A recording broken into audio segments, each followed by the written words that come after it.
Hello everyone, welcome to my YouTube channel Drishtikon. तो आज की इस सीरीज़ के अंदर हम हमारा जो नेक्स्ट चैप्टर है चैप्टर 2, जिसको हम from trade to territory class 8 का ये चैप्टर है, इसको आज कंटिन्यू करेंगे।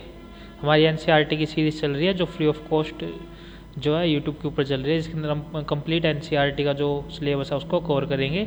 उसके अलावा हमारी जीएस की भी एक सीरीज़ चल रही है यूट्यूब के ऊपर, जिसके अंदर हम जीएस का भी कंप्लीट जो सिलेबस कंप्लीट कराएंगे यूपीएससी के अंदर। कंप्लीट एनसीईआरटी कोर्स होगा, उसके अलावा पीवाईक्यू डिस्कशन भी होंगे, मॉक टेस्ट्स भी होंगे और ये सब क्या होगा, फ्री ऑफ कॉस्ट जो है यूट्यूब पर करवाया जाएगा। तो चलिए स्टार्ट करते हैं हमारा सेकंड चैप्टर क्लास 8 का, जिसका नाम है फ्रॉम ट्रेड टू टेरिटरी, यानी कि व्यापार से साम्राज्य तक। द कंपनी एस्टेब्लिशेस पावर, की कंपनी जो ईस्ट इंडिया कंपनी थी, जो ब्रिटिश कंपनी थी, उसने कैसे अपनी पावर को एस्टेब्लिश किया इंडिया के अंदर। तो सबसे पहले देखेंगे कि ये चैप्टर पढ़ना हमारे लिए क्यों ज़रूरी है। तो ये चैप्टर में क्या बताता है कि जो एक ट्रेडिंग कंपनी थी, जो एक कंपनी व्यापार करने के लिए आई थी, वो कैसे इंडिया की एक रूलर की तरह बनकर यहीं पर मतलब यहाँ पे उसने रूल कैसे किया, कैसे वो एक रूलर बन गई इंडिया की। तो उसके बारे में ये चैप्टर में बताता है, तो इसलिए ये पढ़ना जरूरी हो जाता है। तो the British East Indian Company originally come to India for trade. तो जो ब्रिटिश ईस्ट इंडिया कंपनी थी वो किस लिए आई थी? ट्रेड करने के लिए आई थी, व्यापार करने के लिए आई थी। लेकिन 100 साल के अंदर ही वो क्या बन गई, वो इंडिया के बहुत बड़े पार्ट के ऊपर कंट्रोल करना उसने स्टार्ट कर दिया था। तो उसने ये सब कैसे किया था? उसने ये कैसे किया था? बैटल्स के द्वारा, डिप्लोमेसी के द्वारा। बैटल्स यानी कि युद्ध लड़े गए, कूटनीति का इस्तेमाल किया गया, गठबंधन बनाए गए, अलायंस बनाए गए, और उसके अलावा जो इंडिया के रूलर्स की वीकनेस थी उन्होंने उसको पहचानना, उसको मतलब स्टडी किया। उसके बाद जो है वो किसके अंदर सक्सेस हुए, यहाँ की टेरिटरी को कन्क्वर करने में, यहाँ की टेरिटरी के ऊपर कब्जा करने में। तो सबसे पहले देखते हैं arrival of Europeans in India. तो दोस्तों आपको जैसे जो हमेशा मतलब बताया जाता है कि जो यूरोपियंस थे वो मतलब आपने पढ़ा होगा कि सिर्फ ब्रिटिश जो है, जो इंग्लैंड थी, उसने ही इंडिया के ऊपर रूल किया, लेकिन ऐसा नहीं था। और भी बहुत सारी कंपनी थी जो इंडिया के अंदर आई थी, जैसे पुर्तगाली कंपनी थी Portuguese east India company, Dutch की थी Dutch east India company, French की थी फ्रेंच ईस्ट इंडिया कंपनी, जो ब्रिटिश की थी उसको हम कहते हैं ब्रिटिश ईस्ट इंडिया कंपनी। इन सब के पीछे क्या लगता था? ईस्ट इंडिया कंपनी, क्योंकि ये क्या कहाँ से आए थे? ईस्ट से आए थे। जो अगर आप हमारा मैप देखेंगे तो अगर ये इंडिया है यहाँ पर, तो ये जो जितनी भी कंपनियाँ थी वो ईस्ट साइड से आई थी, और ये क्या होता है? ईस्ट होता है। इसलिए जितनी भी कंपनियाँ थी उनको हम ईस्ट इंडिया कंपनी के नाम से जानते हैं। तो जैसे अगर ब्रिटिश की होगी तो उसको हम कह देंगे British east India company, French की है तो उसको हम कह देंगे फ्रेंच ईस्ट इंडिया कंपनी, और अगर डच की है तो डच ईस्ट इंडिया कंपनी। तो जो ये सारी कंपनियाँ थी ये इंडिया के अंदर कैसे आई थी? ट्रेड करने के लिए आई थी। लेकिन इनमें सर्वाइवल कौन कर पाई? लास्ट तक ब्रिटिश ईस्ट इंडिया कंपनी ही सर्वाइवल कर पाई। तो ब्रिटिश जो कंपनी थी उसको वो कब एस्टेब्लिश हुई थी? 1600 के अंदर वो उस टाइम पर एस्टेब्लिश हुई थी। तो वहाँ की जो रानी थी, जिसको हम क्वीन एलिजाबेथ वन के नाम से जानते हैं, उन्होंने इस कंपनी के नाम एक रॉयल चार्टर जो है वो मतलब रॉयल चार्टर इस कंपनी को दिया था। रॉयल चार्टर का क्या मतलब होता है? यानी कि शाही फरमान। जो पुराने टाइम पर हमारे यहाँ पर राजा महाराजा जो शाही फरमान जारी करते थे, वो इस कंपनी को क्वीन एलिजाबेथ ने जारी किया था। इसका क्या मतलब था शाही फरमान का? कि केवल जो ये कंपनी है, जिसको हम ब्रिटिश ईस्ट इंडिया कंपनी के नाम से जानते हैं, केवल इसी के पास राइट होगा इंडिया के अंदर व्यापार करने का। ब्रिटेन की और कोई भी कंपनी इंडिया के अंदर व्यापार नहीं कर पाएगी। तो वो इस चार्टर एक्ट के द्वारा दिया गया था। उसके बाद तो जब वो चार्टर मिला तो ब्रिटिश थे जो वो इंडिया के अंदर आए, 1608 के आसपास वो यहाँ पर आना स्टार्ट हुआ। उसके बाद यहाँ पर उन्होंने बहुत सारी फैक्ट्री बनाई। The company establishes trading post in different part of India. बहुत सारे अलग अलग पार्ट्स के अंदर फैक्ट्री बनाई, जैसे मद्रास हो गया, बॉम्बे हो गया, कैलकाटा हो गया, इन सब के अंदर उन्होंने जो है टेरिटरी बनाया, काम किया। अगर ये हमारा मैप है, अगर हम देखें तो ये उस टाइम पर मद्रास का हिस्सा ये वाला हिस्सा था, ठीक है। और जो बॉम्बे का हिस्सा था वो ये वाला, जो गुजरात का हिस्सा भी है वो उस टाइम पर बॉम्बे के अंदर आता था, और कैलकाटा वाला हिस्सा हमारा ये था। तो उन्होंने इस एरिया के ऊपर जो है अपने जो है कंपनी मतलब अपने ट्रेडिंग सेंटर्स बनाने शुरू करे, व्यापार के केंद्र बनाने शुरू करे। इन जगह पर ही क्यों करे थे? क्योंकि यहाँ पर बहुत बड़े बड़े बंदरगाह होते थे उस टाइम पर, और ये कौन से एरिया से आते थे? क्योंकि ये सी रूट से आते थे, तो इनके लिए इन जगह पर पहुँचना आसान हो जाता था उस जगह से, ऐसे। तो ये किसका यूज़ करते थे यहाँ पर व्यापार करने के लिए? जो जल मार्ग यानी कि पानी की जहाज़ों के द्वारा वो यहाँ पर आते थे और यहाँ से ट्रेड करते थे। इसलिए जो मेजोरिटी सेंटर थे वो बड़े बड़े, उस टाइम पर यहाँ पर बड़े बड़े शहर होते थे, बड़े बड़े बंदरगाह थे। जो बड़े बड़े बंदरगाह थे वहीं पर उन्होंने अपने ट्रेडिंग पोस्ट यानी कि ट्रेडिंग सेंटर को एस्टेब्लिश किया था। This trading post gradually become centre of British political power. तो जितने भी ये सेंटर जो पोस्ट थी, ट्रेडिंग पोस्ट थी, ये क्या बन गए थे? ब्रिटिश पॉलिटिकल पावर के सेंटर बनकर उभरे थे, आगे आने वाले टाइम में सेंटर्स बन गए थे। तो उसके बाद दोस्तों आता है द बैटल ऑफ प्लासी। तो बैटल ऑफ प्लासी क्या थी? तो जो बंगाल था हमारा, जो ये हमने अभी अभी मैप बनाया था, वापस बना लेते हैं एक बार।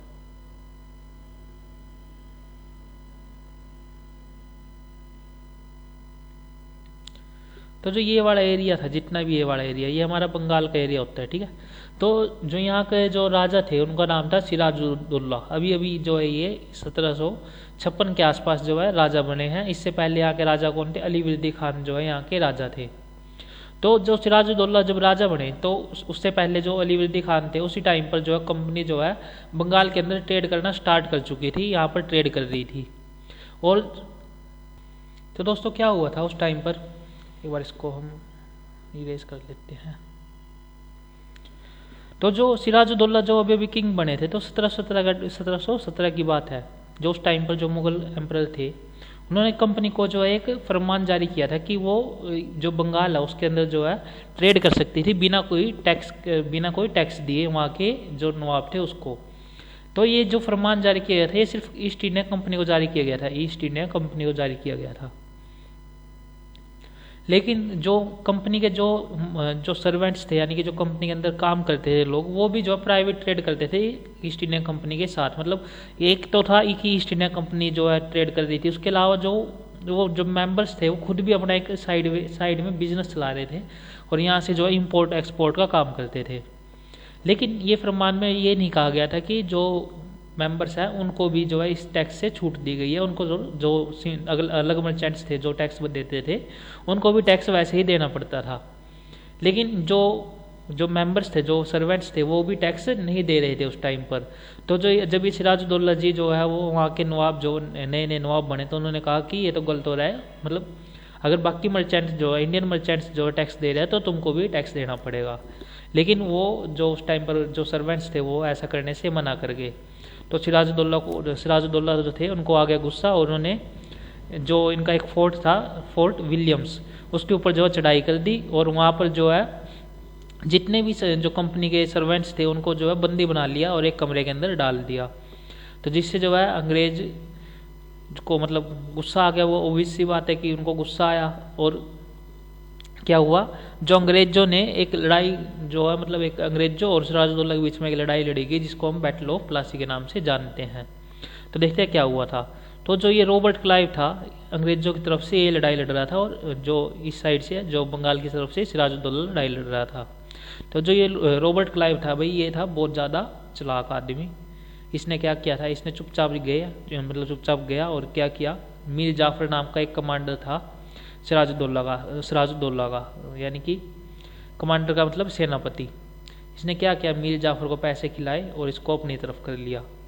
और क्योंकि मीर जाफर जो है वो पहले ही रॉबर्ट क्लाइव की तरफ हो गया था, यानी कि कंपनी की तरफ हो गया था, तो इसने एक तरफ से लड़ाई ही नहीं लड़ी। लड़ाई की सिर्फ किसने लड़ी, सिराजुद्दौला ने अकेले ने लड़ाई लड़ी। और इसका परिणाम क्या हुआ, कंपनी को जो है जीत गई बंगाल के अंदर, और उसका जो है कंट्रोल वहाँ पर स्थापित हो गया, और जो है कंपनी जीतने के बाद सिराजुद्दौला को मार दिया गया। और सिराजुद्दौला की जगह एक नया जो है नवाब बनाया गया, जिसको हम मीर जाफर के नाम से जानते हैं। मीर जाफर को जो है एक पपेट नवाब की तरह वहाँ पर एस्टेब्लिश किया गया।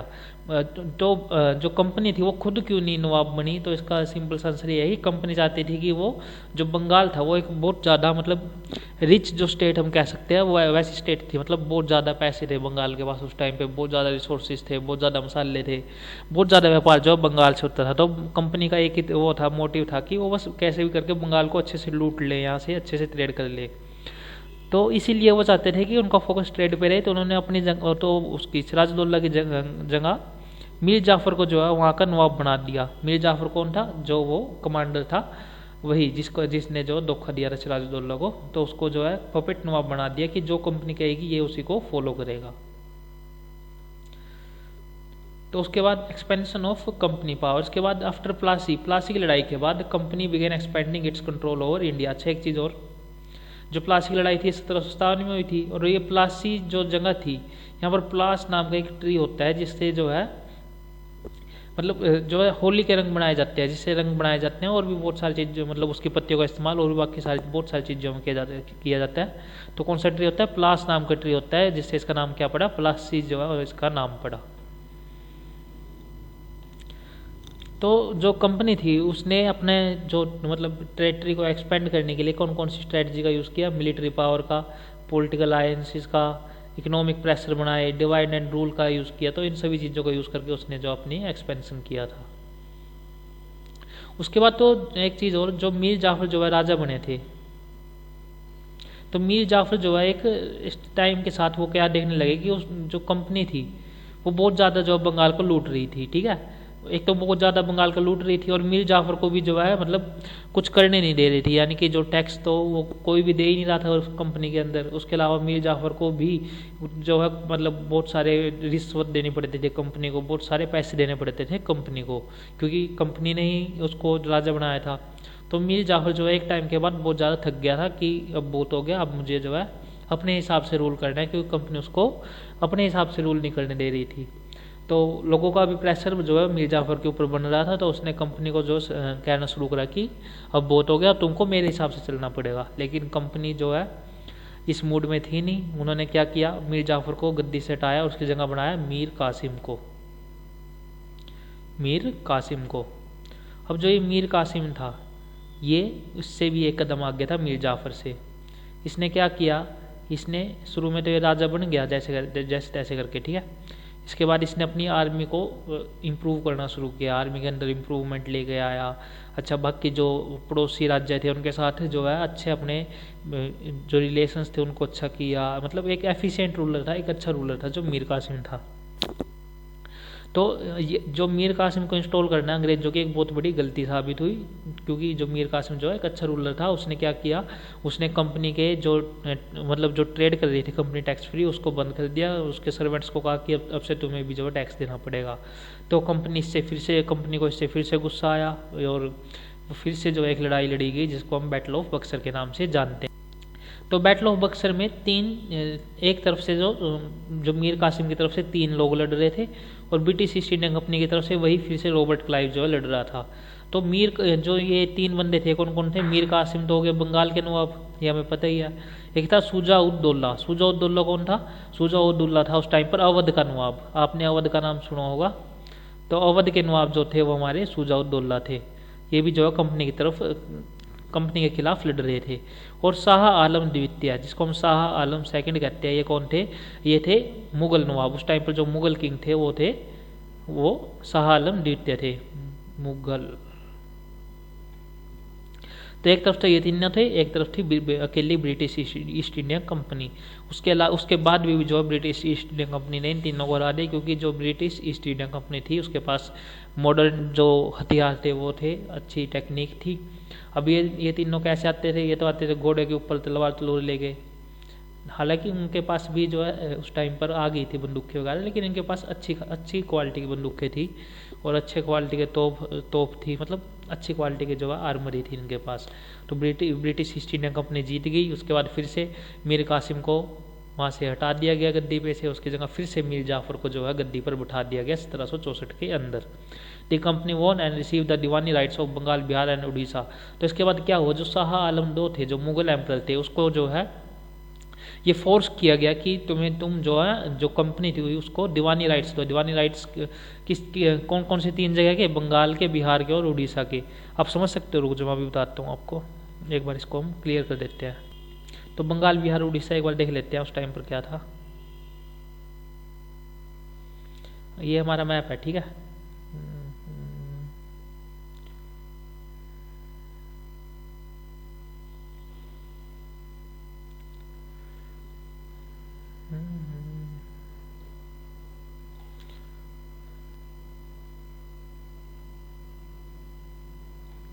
तो ये हमारा मैप है, मैप जो ऐसे सही बना है आपको, आप समझ सकते हो। तो देखो ये सारे ये हो गया बिहार का, ये हो गया बंगाल का, और ये उड़ीसा। तो ये सारे एरिया जो है कंपनी ने जो उस टाइम पर दीवानी राइट्स के लिए मांगा था, और जो मुगल एम्परर को, क्योंकि वो हार गए थे बैटल ऑफ बक्सर के अंदर, तो उनको वो देना भी पड़ा। तो बैटल ऑफ बक्सर के अंदर हार कर जो है मुगल एम्परर, जो उस टाइम पर मुगल राजा रहे शाह आलम द्वितीय, उन्होंने कंपनी को दीवानी राइट्स दे दिए। तो इन दीवानी राइट्स का मतलब क्या होता है? दीवानी राइट्स तो एक बार देख लेते हैं। Mughal emperor granted diwani rights to the company. Meaning of diwani rights, यानी कि वो क्या कर सकते थे, उनके पास अब एक राइट आ गया था, एक अधिकार आ गया था कि वो क्या कर सकते थे, लैंड रिवेन्यू और टैक्स जो है कलेक्ट कर सकते थे इन तीनों जगह के लोगों से, यानी कि बंगाल, बिहार और उड़ीसा के लोगों से लैंड टैक्स रिवेन्यू, जितना भी लैंड रिवेन्यू आता था या फिर टैक्स आते थे, वो कलेक्ट करने का अधिकार उनके पास चला गया था। यानी कि व्यापार से तो वो अब प्रॉफिट कमा ही रहे थे, और व्यापार के अंदर उनको कोई भी टैक्स नहीं देना था। उसके अलावा वो लैंड रेवेन्यू और टैक्सेस जो लोगों को कल देना पड़ता था राज्य को, उससे भी पैसा कमा सकते थे। कंपनी के पास पूरा इकोनॉमिक कंट्रोल आ गया था बंगाल का। It could now use Indian revenue to influence its army and administration. अब वो इंडिया के रेवेन्यू को ही यूज़ कर सकती थी उसकी आर्मी को बढ़ाने के लिए, उसके एडमिनिस्ट्रेशन के लिए, उसके रख रखाव के लिए। तो जो एग्जाम के अंदर कुछ अगर क्वेश्चन आ सकते हैं कि दीवानी राइट्स किसके द्वारा दिए गए थे, तो वो शाह आलम द्वितीय के द्वारा दिए गए थे 1765 के अंदर। उसके अलावा और क्या क्वेश्चन आ सकता है? बैटल ऑफ बक्सर कब लड़ी गई थी लड़ाई? 1764 के अंदर। किस किस के बीच लड़ी गई थी? ईस्ट इंडिया कंपनी के बीच में और इन तीनों के बीच में, मीर कासिम, शुजाउद्दौला और शाह आलम द्वितीय। मीर कासिम बंगाल के, शुजाउद्दौला तो अपने अवध के, और शाह आलम द्वितीय मुगल बादशाह थे। उसके अलावा एक क्वेश्चन, बैटल ऑफ प्लासी किसके बीच में लड़ी गई थी? तो रॉबर्ट क्लाइव और सिराजुद्दौला। वो कौन थे अवध के नवाब? शुजाउद्दौला। और ये कौन थे? सिराजुद्दौला। दोनों में फर्क है, ठीक है। तो लास्ट स्लाइड रहती है, कंपनी बिकम है पॉलिटिकल। तो कंपनी क्या बन गई थी? पॉलिटिकल पावर बन गई थी इंडिया के अंदर by the late 18th century. तो एक सेंचुरी का मतलब आई होप आपको पता होगा, जैसे अगर हम 17th सेंचुरी की बात कर रहे हैं, तो कौन से टाइम पीरियड की बात कर रहे हैं हम? 1600 से 1699 तक की हम बात कर रहे हैं, ठीक है। अगर हम 18th सेंचुरी की बात कर रहे हैं, तो 18th सेंचुरी के अंदर क्या आ जाएगा? 1700 से 1799 तक की बात कर रहे हैं, ठीक है। तो ये सारे क्या आते हैं? सेंचुरी, ये इनको हम सेंचुरी कह देते हैं। एक सेंचुरी हो गई है, ठीक है। तो अगर हम यहाँ पर बात कर रहे हैं 18th सेंचुरी की, यानी कि 1700 से 1799, और लेट 18th सेंचुरी मतलब लास्ट का जब समय आने वाला है, मतलब लास्ट यानी कि 1770 के आसपास जो है कंपनी जो मोस्ट पावरफुल पॉलिटिकल फोर्स थी इंडिया के अंदर। उसने क्या क्या कंट्रोल कर लिया था? बंगाल, मद्रास रीजन, बॉम्बे रीजन के ऊपर जो है कंट्रोल कर लिया था। तो ये जो एरिया है ये है बॉम्बे रीजन, ठीक है। ये जो उसके अलावा ये जो एरिया है, ये डोमिनेट सेलेक्ट नहीं हो रहा, ये वाला एरिया ज़्यादा हो गया है, तो 2 सेकंड।